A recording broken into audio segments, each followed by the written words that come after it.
A single Manuka flower, blooming for just a few weeks a year in the remote hills of New Zealand, holds the secret to one of the world's most expensive honey. The Manuka honey holds unique properties that set it apart from all other honeys. What makes this tiny jar so valuable? Join us in exploring the art of farming Manuka honey, starting with the remarkable Manuka tree itself. Manuka tree. The honey comes from the remote hills of New Zealand and parts of Australia, where the Manuka tree blooms freely in the wild, but for only a few weeks each year. The Manuka plant, also known as the Leptospermum scoparium, is a hardy shrub, known for its small pointed leaves and abundance of white or pink-tinged flowers. These short-lived blossoms hold the secret to honey unlike any other, boasting potent antibacterial and anti-inflammatory effects thanks to the pure environment and the bees specialized in harvesting nectars from the flowers.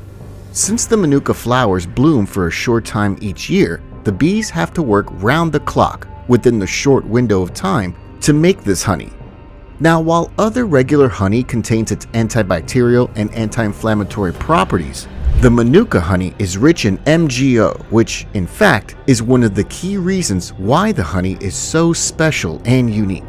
While we agree that MGO is a key part of the Manuka story, we'll have to uncover its secrets later in this video. For now, let's follow the journey from hive to jar, starting with the harvest. Harvesting Manuka honey. There are quite a number of problems with harvesting honey. For one, the weather can be unpredictable. Rainy or windy conditions play a vital role in shortening the flowering window, causing the bees to work super hard to obtain nectar and produce honey in a matter of weeks. Beekeepers, for their parts, by placing hives in remote areas where Manuka trees are abundant, often in rugged and isolated locations. Hives are strategically placed within or near Manuka forests to maximize access during the short flowering season. The beekeepers monitor the Manuka bloom closely and may move hives to follow the best nectar flows. They ensure they utilize the flowering period going deep into the forest, as time is their enemy in the case of production. However, this sometimes makes it difficult for all-terrain vehicles to access the most remote Manuka bee farm. Farmers also ensure that bees are undisturbed while making honey. Therefore, beekeepers have to be very careful with harvesting honey from the hives without destroying the hives and not contaminating the honey. Once the Manuka trees have finished flowering, the honey is harvested. The beekeepers are careful enough to practice organic farming, using smoke sparingly to gently subdue the bees. Then, the honeycomb frames are removed carefully to avoid damaging the honeycomb or injuring the bees. Taking care of the bees while getting honey can be quite a lot of work. The beekeepers have to also make sure pests are not introduced to the environment and that there's enough food for the bees. Regular hive inspections help detect and address any health issues promptly, often using natural treatments rather than harsh chemicals, so honey is kept as pure as possible. After the Manuka season, the beehives may be relocated to other areas with different floral sources to ensure the bees have continuous access to food so they don't die off. These are some of the reasons why the Manuka honey is a little bit pricey. Nevertheless, once the beekeepers are done, the frames are transported to a processing facility and then the extraction process begins. Here, the honey is extracted, typically by centrifuging the frames to spin the honey out. The raw honey then undergoes filtration to remove impurities like beeswax, pollen, and other debris. This process is carefully controlled to avoid overheating the honey, which can damage its delicate enzymes and unique properties.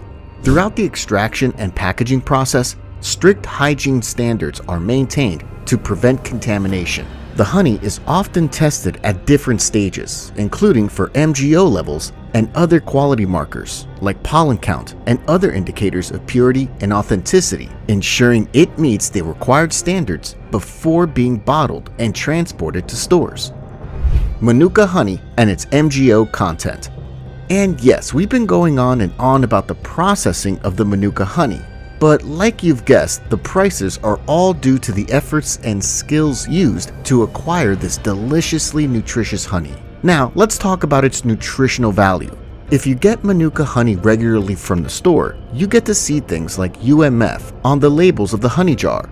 But what does it stand for? UMF stands for Unique Manuka Factor, which is basically just showing the quality and authenticity of the honey you're about to purchase. Some labels carry UMF of 5+, others 10+, and it goes on and on. The higher the number, the more authentic your honey is. But here's the thing. The prices climb just as the UMF climbs, but that shouldn't bother you as there are plenty of jars of this liquid gold to suit any budget. But remember, you only get what you pay for. With that out of the way, let's get to talk about MGO. MGO doesn't only occur in the Manuka honey. Methylglyoxal, which is the same thing as MGO, occurs in various food content. However, the high concentration of MGO in Manuka honey sets it apart. How is MGO created? Methylglyoxal is formed naturally in the process of nectar being converted to honey. In most honeys, the levels of MGO are relatively low. However, Manuka honey has almost 100 times more MGO levels than regular honey due to the unique chemistry of the Manuka flower nectar. MGO is the primary compound responsible for Manuka honey's distinctive antibacterial activity. It's been shown in studies to be effective against bacteria, including those that are resistant to traditional antibiotics. This is what makes Manuka honey so sought after for its potential health benefits. When choosing Manuka honey, check out their labels to see the concentration of MGO. The concentration of MGO in Manuka honey is measured in milligrams per kilogram. And just like UMF, a higher MGO level indicates a more potent honey with stronger antibacterial properties. You'll often see Manuka honey labeled with its MGO level. You could see MGO 100+, MGO 250+, MGO 500+, or more.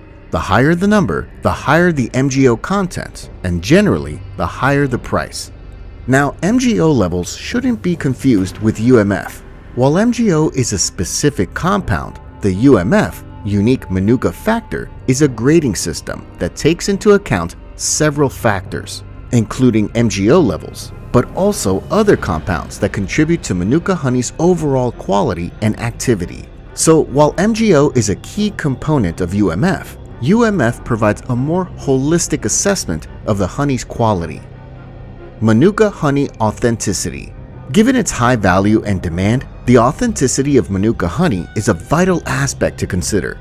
New Zealand's Ministry for Primary Industries has established strict standards for labeling Manuka honey. These regulations make sure that consumers get genuine Manuka honey and not fake products. Certifications like UMF and MGO ratings give customers some peace of mind that they're getting a reliable measure of the honey's quality and authenticity. However, when shopping for Manuka honey, look for these words too on the label: leptospermum, DHA, GMO-free, raw, glyphosate-free, no additives, and no antibiotics. This means the honey is unadulterated and 100% natural. And with pure honey rich in MGO, you get a lot of health benefits. MGO's antibacterial power comes from its ability to disrupt bacterial cell walls and interfere with essential metabolic processes. It's particularly effective against certain bacteria, including Staphylococcus aureus, which is responsible for several skin infections, and Helicobacter pylori, which is a common bacteria responsible for stomach ulcers. While research on MGO's specific health benefits in humans is still ongoing, numerous studies have explored its potential. For instance, some research suggests that Manuka honey may have huge wound healing potential and is sometimes used in hospital settings for burns and open wound victims. Thanks to its unique antibacterial properties, Manuka honey acts as a natural antibiotic, speeding up healing and preventing infections in wounds. Manuka honey also acts as nature's lozenges, a much more healthy one at that. When down with a cold or flu, a spoonful in your hot tea can be very beneficial. It soothes sore throats, providing immense relief from the symptoms of the flu.